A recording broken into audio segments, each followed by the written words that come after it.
Our deepest fear is not that we are inadequate. Our deepest fear is that we are powerful beyond measure. It is our light, not our darkness, that most frightens us. We ask ourselves, who am I to be brilliant, gorgeous, talented, fabulous? Actually, who are you not to be? You are a child of God. Your playing small does not serve the world. There is nothing enlightening about shrinking so that other people won't feel unsure around you. We were born to make manifest the glory of God that is within us. It is not in just some of us. It is in everyone. As we let our own light shine, we consciously give other people permission to do the same. As we are liberated from our own fear, our presence automatically liberates others. By Marianne Williamson. So that poem was sort of playing in my mind this morning as I was doing my morning routine and doing some mirror gazing and just meditating.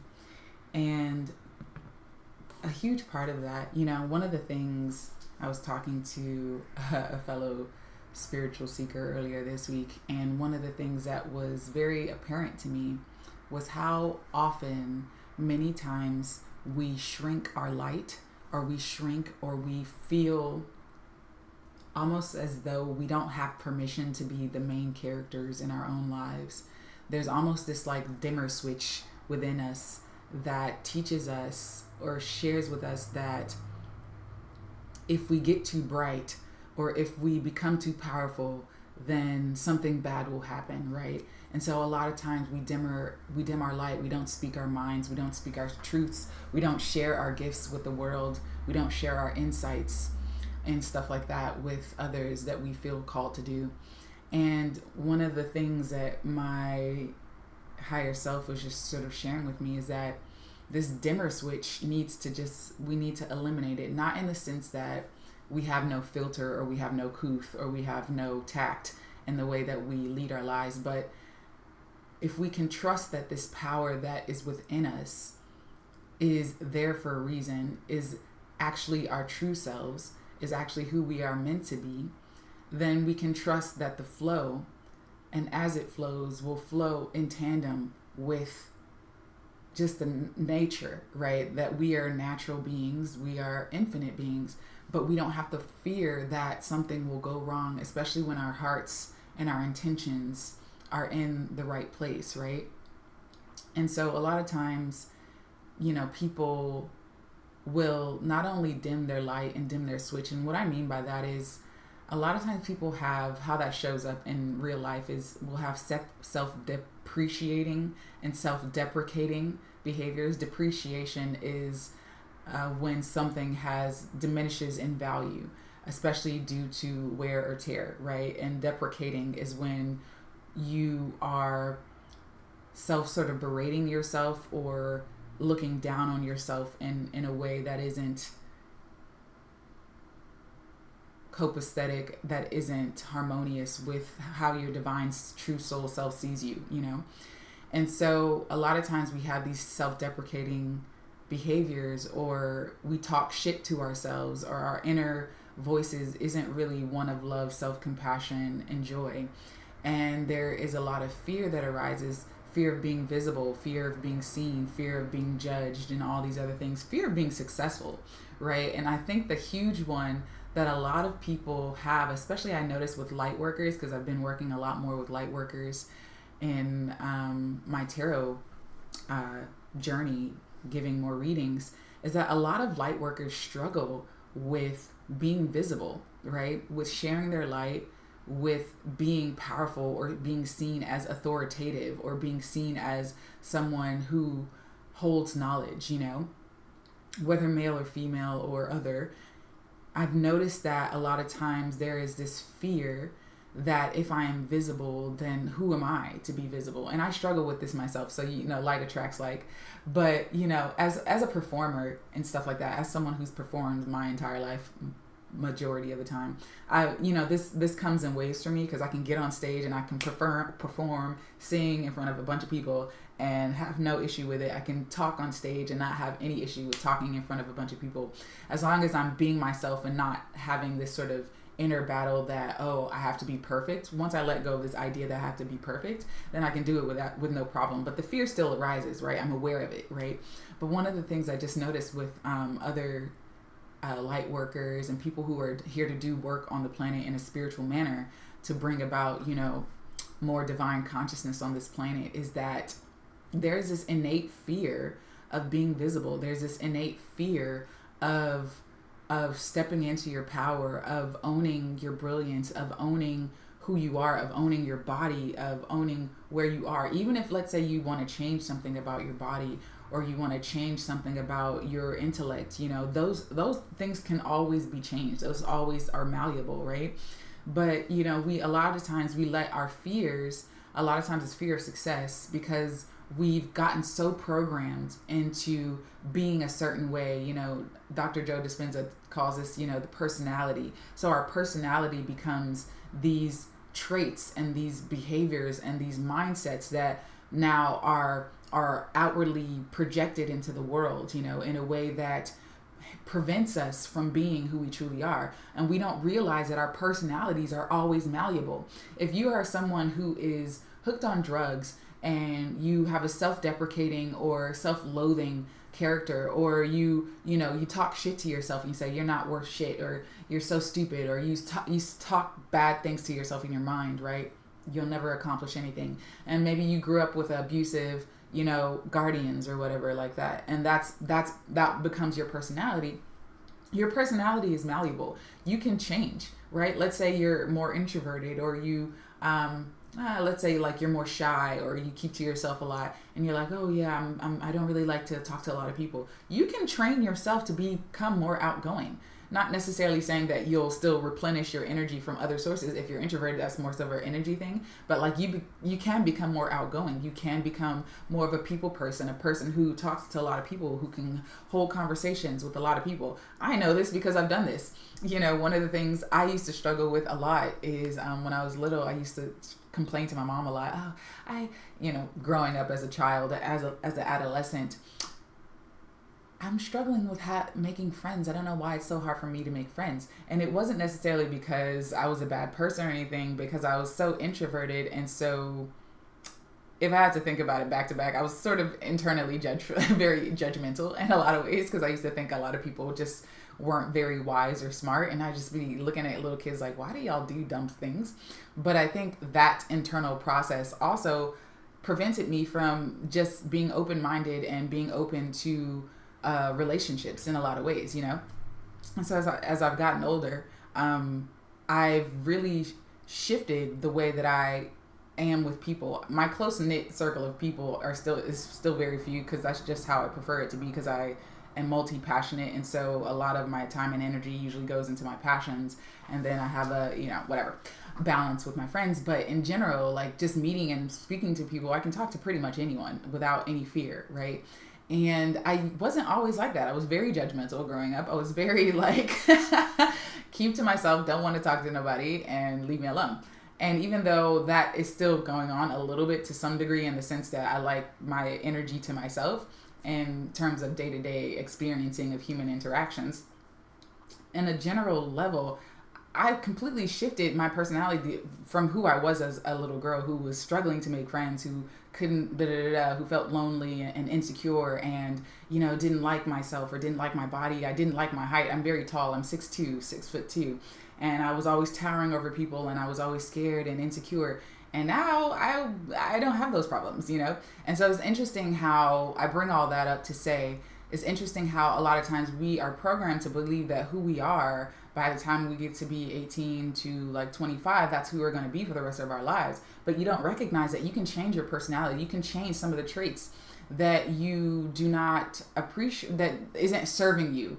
You know what I mean? And so if you feel that, you have this self-deprecating or self-loathing behavior, going back to the same example before, you can shift your inner dialogue. You can shift your inner dialogue to one of self-compassion, self-love, self-worth, right?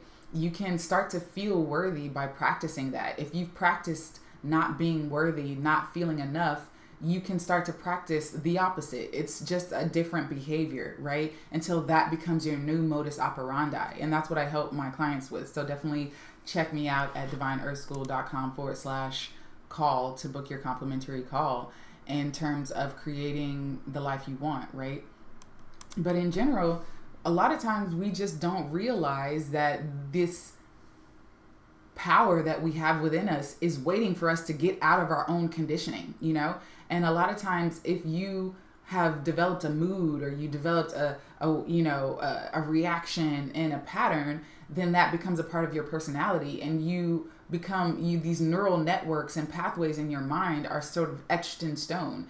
And it's not etched in stone because you can always scrape that crap out and draw a new picture, right?